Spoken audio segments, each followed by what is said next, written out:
The reason vanilla Barrens, and to a lesser extent TBC and Wrath Barrens, is remembered so fondly by Horde players and was so popular was because of a combination of bad planning and zone design by Blizzard.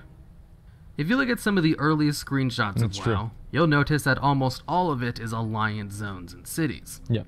And pretty much all Alliance zones were created... They focused on what mattered, is what they're saying.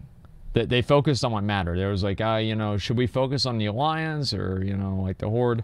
Like, well, we're obviously going to focus on the Alliance. She is hot. Like, is that just me? But I mean, she's hot. Before they worked on the Horde zones, leading many people to speculate that Blizzard just kind of ran out of time when it came to the Horde zones. Yeah, of course they And did. because of this, it's obvious. Maybe not. After all, there is no it's concrete obvious. proof. But what is... it is. There is proof. You know what the proof is? Go to Thunderbluff, dude. It's literally a fucking hill. It's a series of hills. Like, all the hordes that say hills is like, oh, Orgrimmar? What is Orgrimmar? It's, just put some huts around. What do you want to put next to the huts? Put another hut next to it. Yeah, duh. Yeah, it tells... No, listen. Horde zones are a fucking joke. Undeniable that for a lot of various different reasons, Yep. If you were Horde, you were going to end up in the Barrens eventually. You sure were. In vanilla, there was no dungeon finder, and the low-level dungeons themselves could take anywhere from 1 to 4 hours to complete, if you did manage to get a group together. So those were out of the question if you wanted an alternative to quick leveling. Battlegrounds did not start giving experience until late in Wrath of the Lich King. Mining and herbalism didn't give experience either, and obviously pet battles weren't a thing back then. Really? So all the alternative routes that exist today to leveling just weren't there. The only way to efficiently get XP was to grind man. Appreciate mobs that. or Thank you. The Barrens was basically a funnel point for 3 of the 4 playable races in Horde. Yep. After their starting zone, Tauren, Trolls, and Orcs were naturally led I went over there as Undead too. And even Undead would travel there sometimes rather than deal with Silverpine Forest or Terran Mill. It was fucking terrible. The zone itself was massive, probably one of the biggest zones ever in the entire game. It also had only 3 flight paths, and even less graveyards. Yep. 1 flight path in Ratchet, 1 at the Crossroads, and a 3rd at Camp Tarajo. The flight path from Ratchet to the Crossroads was an extremely That's what I used to call flight. But the one from the Crossroads to Camp Tarajo was the most useful one. And even then, those 3 flight paths covered only a very small portion of the map, so you had to run everywhere. At that time, you didn't get a mount until level 40, and Old Barrens was notorious for sending you to all the very far corners of the zone for questing. That was the worst, So you were running marathons for everything. Actually, the fucking worst. In addition, it also had the largest level range of any zone, spanning 15 levels. So you pretty much had to go to the Barrens. You stayed there for a long time, and you had to do very long, boring runs to get to quests. On top of some of the quests being infamous for being awful. Mancrick's wife being one, and probably the most known quest in WoW. The Venture Coast Amaflange quests, the terrible That's actually a good question. What do you guys think is the most known quest in WoW? Like, that everybody knows? Is it Hogger? I feel like it's probably Hogger, to kill Hogger. Old Blanchy? No, nobody gives a fuck about Old Blanchy. Wrathgate? No, there's no way it's Wrathgate. Okay, I'd say like Manric or Hogger. Stalvin? No, there's no way. Like, yeah, because like the thing is, like, literally anybody that plays WoW would probably know about fucking Hogger. Let's see, Stolen Silver? No, yeah, it's Hogger, 100% Hogger. Escort quest, free from the hold. And collecting 4 zebra hooves with a very low drop chance, and various other similar low drop chance gathering quests. The Zebra, a quest that required you to do one simple little task. The Zebra. Go out into the Barrens and kill Zebra for 4 hoofs. Not so bad, right? I mean, each zebra has 4 hoofs, don't they? No, they don't. Well, actually, they don't have any. No, because this quest, if you focused on it, and only it, would take you about an hour to complete. Imagine that. Literally 1 hour. You spend 1 hour in the game to get 4 zebra hooves. that after all of that time, you come back and you turn it in, and you know what you get? A pair of white leggings that have less stamina, or sorry, that have no stats and less armor than what you already had. It's great. Absolutely amazing. The problem with the quest was twofold. One, there were not a lot of zebras, and they liked to roam alone. And two, they had a really low chance to drop the hoofs. So you had to go around and hunt down these little bastards, and then hope the RNG gods were on your side when you finally found one. Lost in Battle, one of the most infamous quests ever. The objective was simple, find out what happened to Mancrick's wife. Only this was in the time before there was a vast, readily available database. Nobody knew where the fuck it was. So in order to find his never wife, completed this. You'd have to dig through pages of comments and message boards or forums, since her body was not in an obvious location. Yep. Mancrick gave you the quest here, and his wife's body is over here. Just randomly to the side of the road, not near any other quests, and very far away from Mancrick. The easiest way to find out where Mancrick's wife was to simply ask in chat.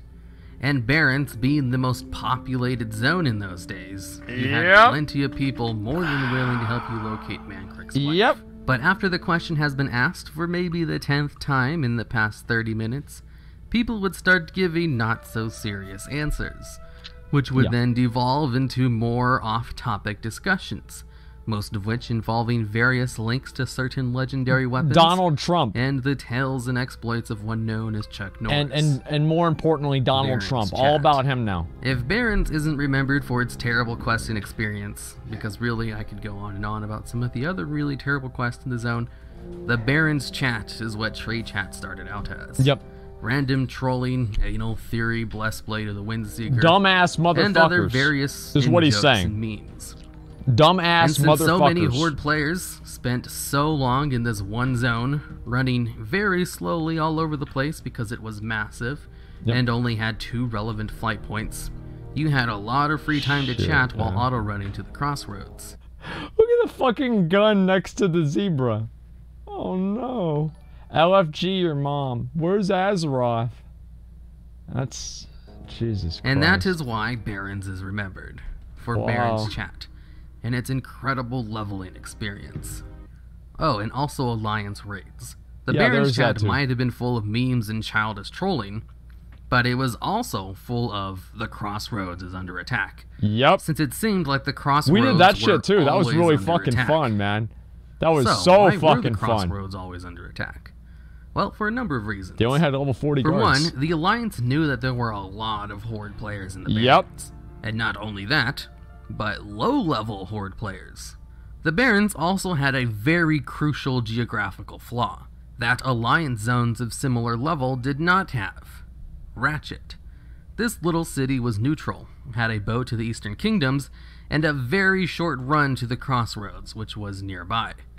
The Crossroads is also where a majority of the quest givers were located, so just simply taking the easy and convenient boat to Ratchet, and running leisurely into the Crossroads and pulling the guards one by one, since at this time guards did not all Zerg attackers like they do today, a small group of max-level Alliance players could hold the Crossroads hostage for quite some time. You guys remember whenever we did this shit? And then we just basically completely took over? And then we had to leave because it was honestly getting sad. It was honestly getting fucking sad. That the Horde just they couldn't get anybody over there. It was just pathetic. And so they eventually, they had to stop playing. And we just had to go over to Orgrimmar or something like that. It was just so fucking embarrassing, man. And why not? It was easy to do. And you were almost guaranteed to get a few lowbie trolls, orcs, or taurens try and fight you because they didn't know any better. So it was easy pickings. Until the max level Horde players came in to clean house. The Crossroads was a site of constant world PvP. Depending on your server, there could be a couple of small-scale battles taking place every day. The only reason the Barrens isn't more well-known for its world PvP is because it's already infamous for a whole host of other things. Well, because the Barrens wasn't contested, was it? Like, I'm like 90% sure it wasn't contested. So of course they're not gonna have like, oh yeah, I remember the Barrens PvP. Yeah, it wasn't contested. Of course there's not gonna be a lot of PvP there. Like here's where PvP happens. It's fucking like South Shore and Terran Mill, in front of like, let me think, where else is there? There's that's the number one place. STV, yeah, STV is probably the main place that there's a lot of fucking PvP. And then maybe a little bit beyond that, like maybe like Western Plaguelands or something, like high levels, because people are like competing for like grinding spots. Aspect of it and BRD gets overshadowed. Yeah. And don't get me started on the landscape. The landscape of the zone. It's alright actually. Landscapes are a very subjective thing to discuss, and many people have fond memories of the barren wasteland that they spent weeks, maybe even months leveling through. Personally, I was never the biggest fan of the zone's aesthetics, but it could look very cool at times. In Cataclysm, with the remake of the old world, the Barrens was cut in half and turned into 2 leveling zones, and each zone is about the same size as other regular size zones, which should tell you something about just how huge the old Barrens was.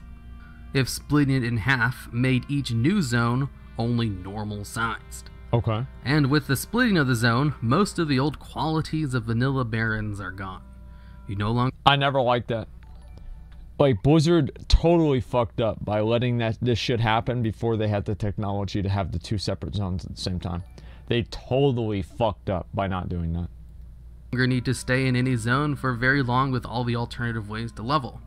And with Dungeon Finder being available at level 15, most players totally skip it altogether.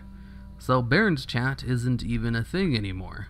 Blizzard fixed pretty much all the old quests to no longer be absolutely terrible. So no more spending an hour killing zebras for 4 hoofs. And guards in low-level towns are actually a threat now. So it's not as easy to take the crossroads as it once was. So world PvP is almost non-existent there anymore. With Blizzard making changes to the zone to fix its many problems, they got rid of what made it unique. Yep. But that's not always a bad thing. Sure, we'll never have the old Barrens again, because most of the things that made it such a heavily traveled zone were because of bad zone design. So would you even want that again? Is it better to have a good zone that's kind of forgettable that hardly anyone goes to? Or a bad zone that everyone's forced to go to? Because that's what Old Barrens was. It's better to have a bad zone that everybody is forced to go to. That's what it is. That's honestly the truth. Is it so much better to have a shit-ass zone, a shit-ass garbage zone that everybody fucking has to do it. Like Timeless Isle. Was Timeless Isle really that great? Timeless Isle was good. But you know what fucking sucked? Is the layout, not being able to fly, getting killed by people with the sensor on constantly, and everybody fucking remembers it because everybody was there. And you were sitting there with everybody else and you had to deal with it. And that kind of shit was what mattered.